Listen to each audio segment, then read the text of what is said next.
I'm setting up some equipment.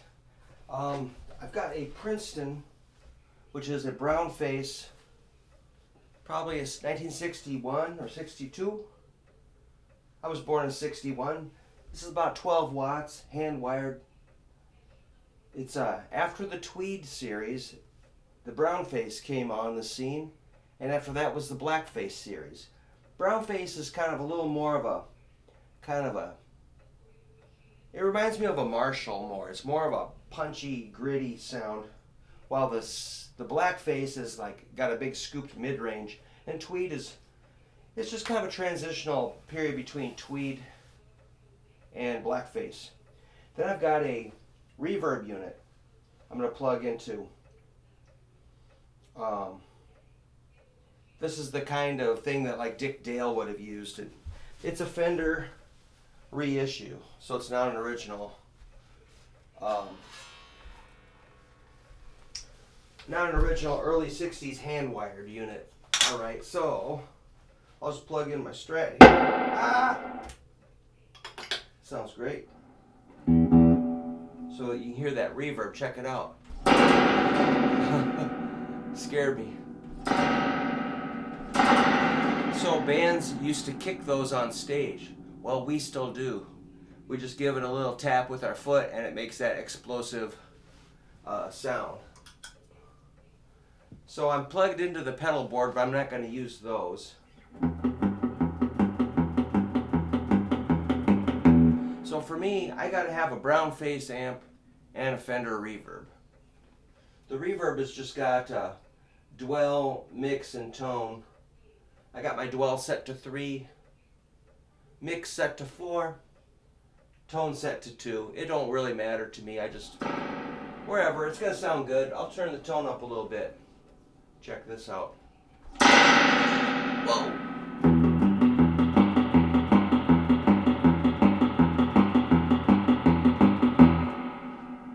If I take the reverb out, this is dry.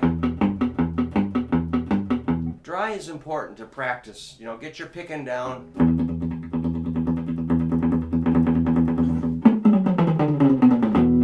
Then add your reverb.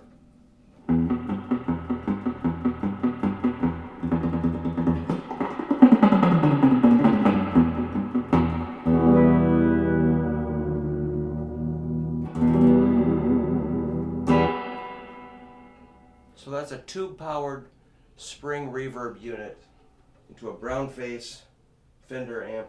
This just has volume, tone, and the tremolo circuit. Let's do that tremolo circuit.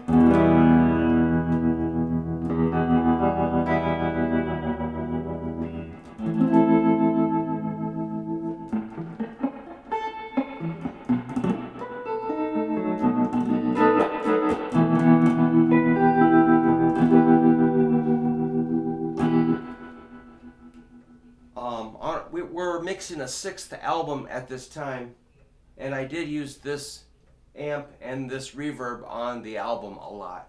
Just straight in. If I crank this up, it's going to distort, but I don't want to hurt my ears or distort the camera, so I'll keep it kind of low.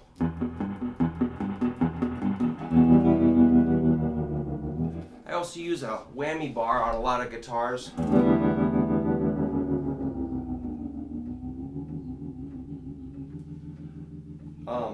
That helps us be surfy a little bit.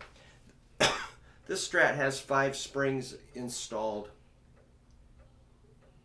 and actually bought an aftermarket spring kit, and that really helped this guitar. It was just kind of a dud guitar, and these are kind of expensive aftermarket springs. I'm like, all right, you know, I'm suspicious, but I went and bought them and slapped them in, and it just sort of fixed a bunch of stuff.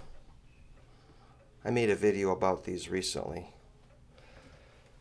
But that's kind of, you know, real simple. You really don't need a bunch of pedals to do a surf gig. I normally play a Jaguar with surf music, but the Strat will do. Alright, there you go.